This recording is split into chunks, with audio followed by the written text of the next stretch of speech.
full government manipulation on display. I have 3 articles today to go over with you. Wow. We also want to go over Bitcoin and Ethereum and why they are not going to be future payment avenues for anyone out there. All today on OG Crypto and NFTs. Welcome everyone. My name is Troy, and every day, Monday through Friday, we go over the latest news in blockchain, cryptocurrencies, and NFTs, non-fungible tokens. Now, before we jump into it, do me a favor, hit that subscribe button. I'm going to give you the best 5 minutes in this industry, in crypto.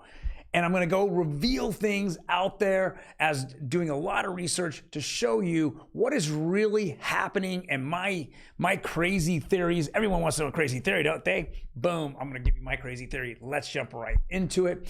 Now, I said this many times, and again, I'm looking back at the moment, but when about a month before FTX crashed, or actually filed bankruptcy, more or less, what happened here? What went on? Well, it looked like several people came out, and Sam Bankman-Fried was being under fire about all the little dirty things he was doing. One guy was BitBoy, which was Ben Armstrong, and he really felt that he had a lot of inside information about the corruption over there at FTX, that they had moved money from the exchange off into his holding company or his investment company, Alameda. And so it started to unravel then. And then even though at first mainstream media, actually for the majority of part, mainstream media wouldn't have nothing to do with it. He had donated to them. His brother donated to them. You know, always wanted to have the front page, always wanted to have that clean interview, you know, gave everything to the, 90% of the Democrats. What has happened? What has happened?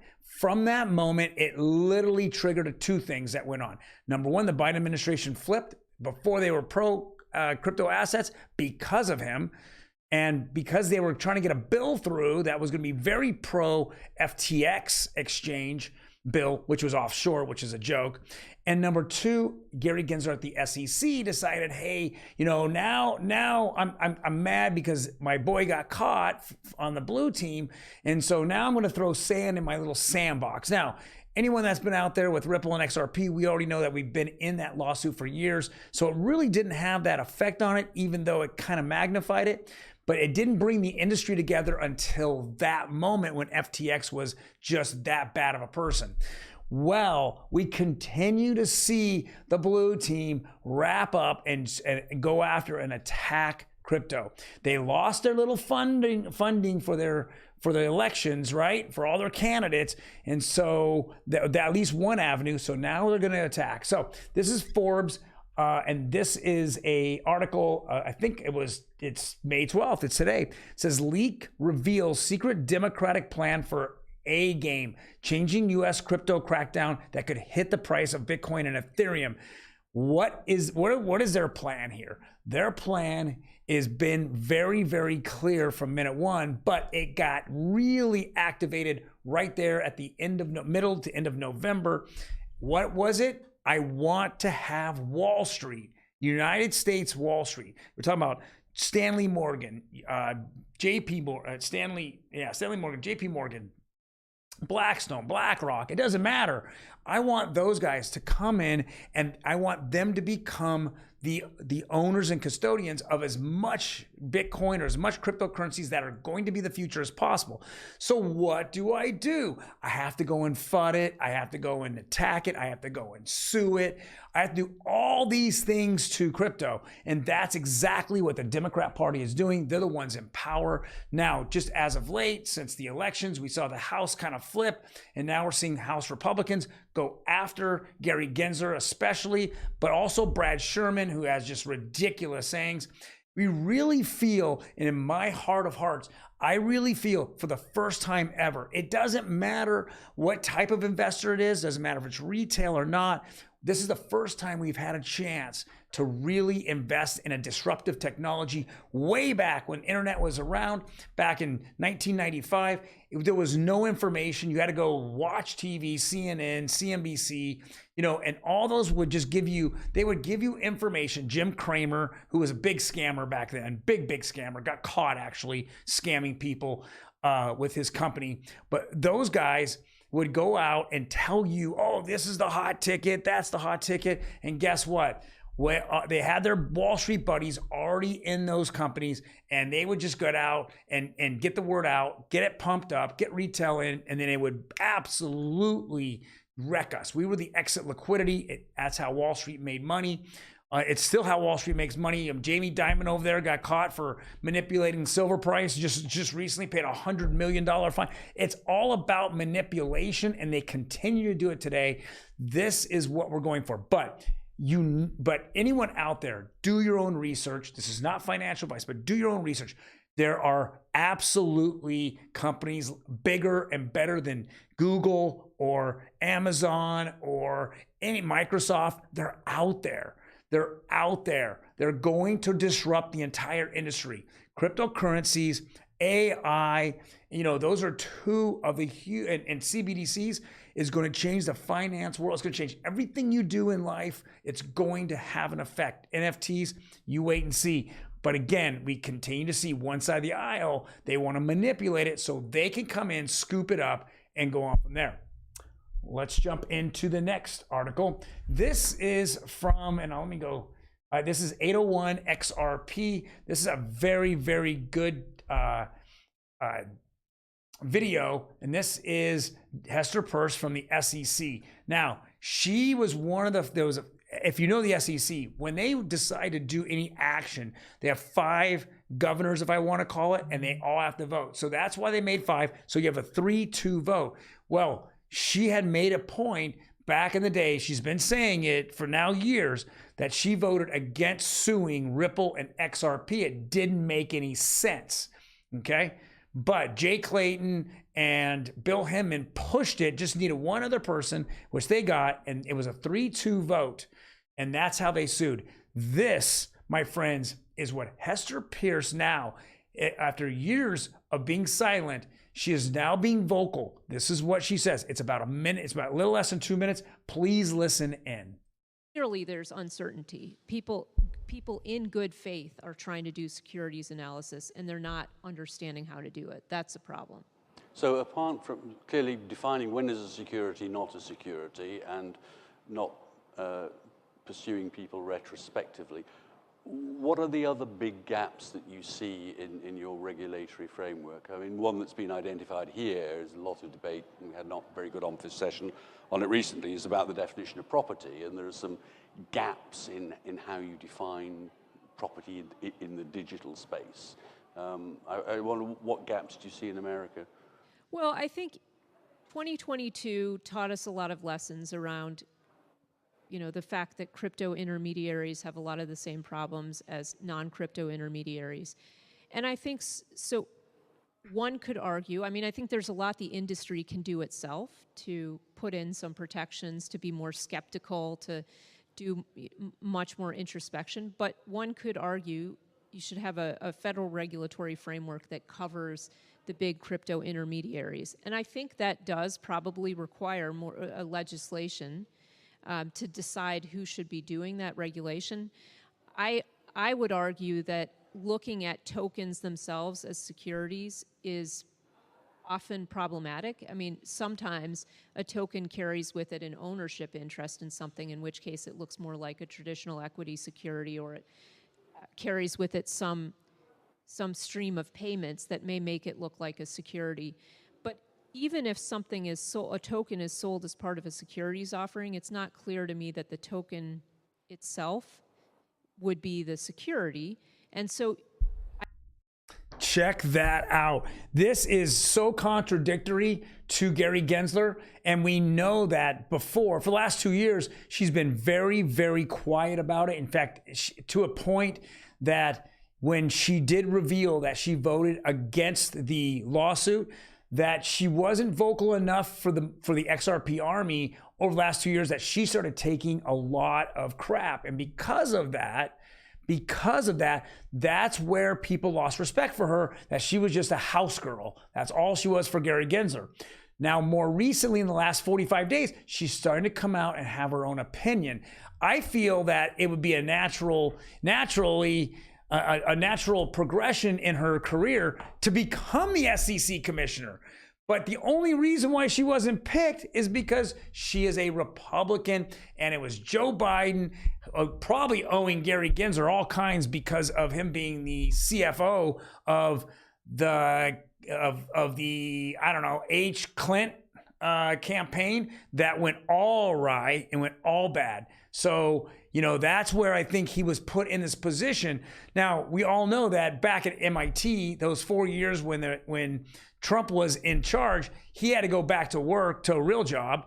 And what did he do? He was a professor at MIT, and he said that 75% or more of cryptocurrencies are commodities. Then he goes right over here to the SEC, gets sworn in, and he's exactly, not even the opposite. He's 99% of them are securities. So he flip-flopped. Well, he flip-flopped because he's not the one in charge.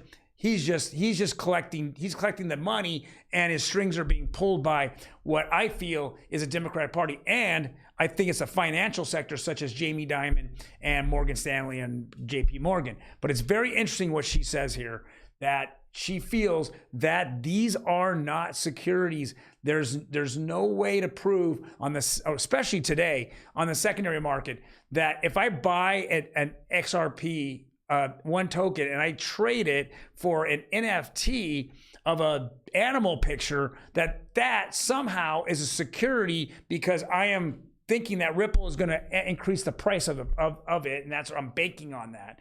Ridiculous. Gary Gensler's ridiculous. I'm glad she's vocal now. All right, let's jump into this. Now we're going to our Bitcoin section, guys. Now, you know, for me, I don't see any utility for Bitcoin. People say it's a proof of value.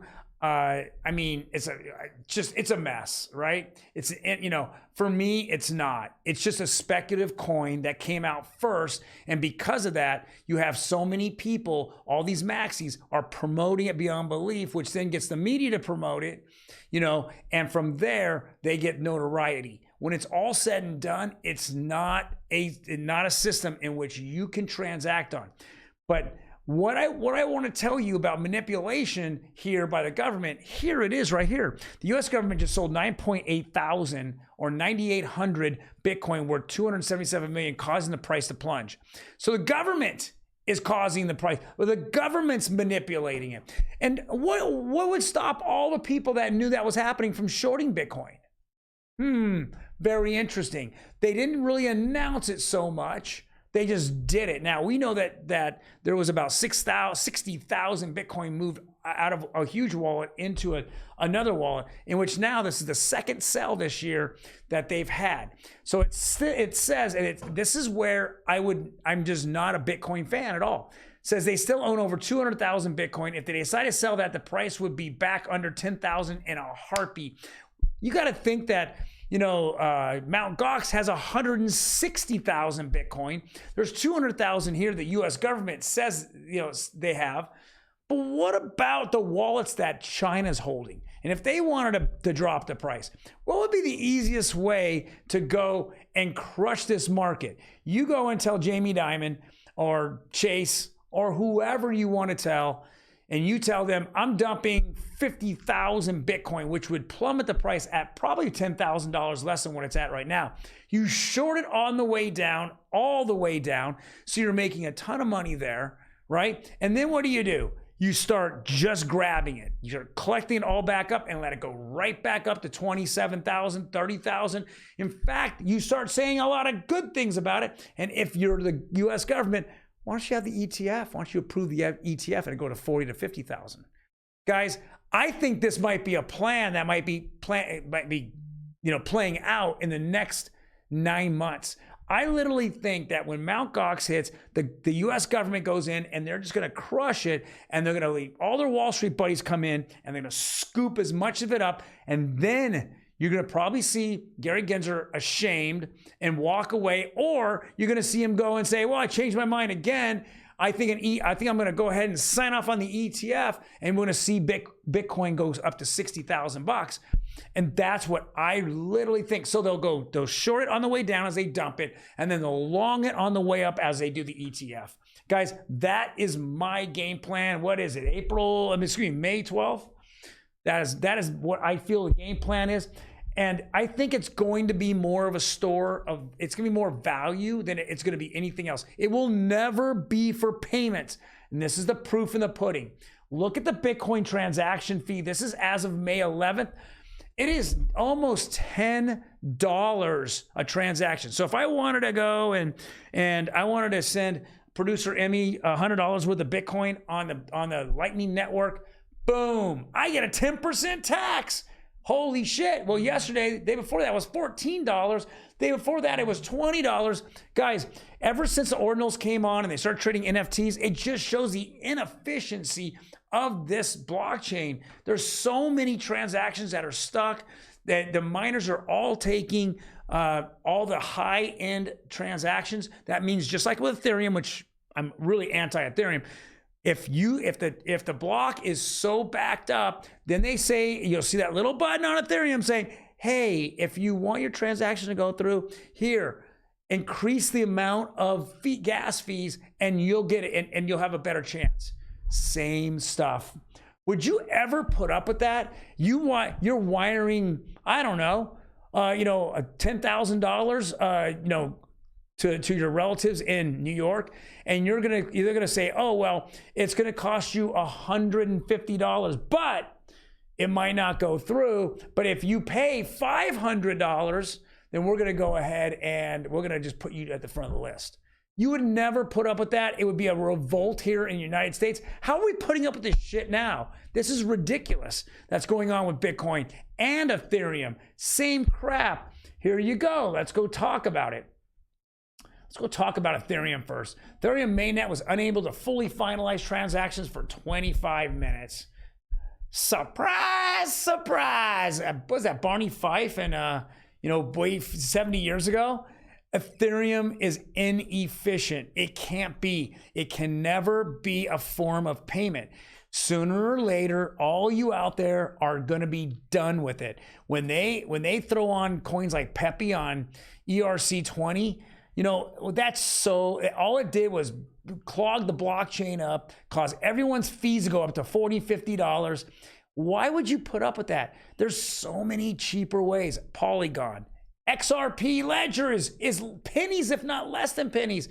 Avalanche, Hedera, Hashgraph, Algo. Guys, all these are better, right? I can't see that when people say they're building on Ethereum, they're building on Ethereum layer 2s. There's no way anyone's building on Ethereum. Nobody wants to put up with all the gas fees. No one wants to deal with it. I have pretty much not bought anything on Ethereum now for any Ethereum NFT. And that's why the Ethereum NFTs, and as we go over every single Friday, we have Blue Chip Roundup. They're all Ethereum NFTs and they are plummeting in price. And I think a lot has to do with the market and the Ethereum, the price to transact. All right, and last article here, which we're very proud to see here, XRP 801 here. It says Dubai Media Office. It says Ripple, the leader enterprise blockchain and crypto solutions, is expanding its presence into Dubai in the new office in Dubai's International Financial Center. This is awesome, guys. Okay, progressive regulations and a robust tech infrastructure have helped Dubai consolidate its status as global global capital of advanced technologies, attracting top companies like Ripple. Guys, we're seeing Ripple and XRP expand all over the world. If you can transact in pennies, millions of dollars, I can send that same $10,000 for less than 1 penny. From here in 3 seconds and less than 1 penny from California to New York, or from California to El Salvador, right? Then why are we even talking about Ethereum and Bitcoin? Because influencers get paid and it's a clickbait. Get onto something that makes sense. That's why governments are always looking at Ripple. They're not looking at Ethereum or Bitcoin. El Salvador 2 years ago looked at Bitcoin. And how did that work out for you now? $14 transaction fees, $10. Come on, you're crushing your own people. It's ridiculous. Guys, thank you very much for joining me today. I'm hoping that you got something out of it. I'd like for you to hit the like button if you like it. Otherwise, guys, you have a fantastic weekend. And here we go for Monday.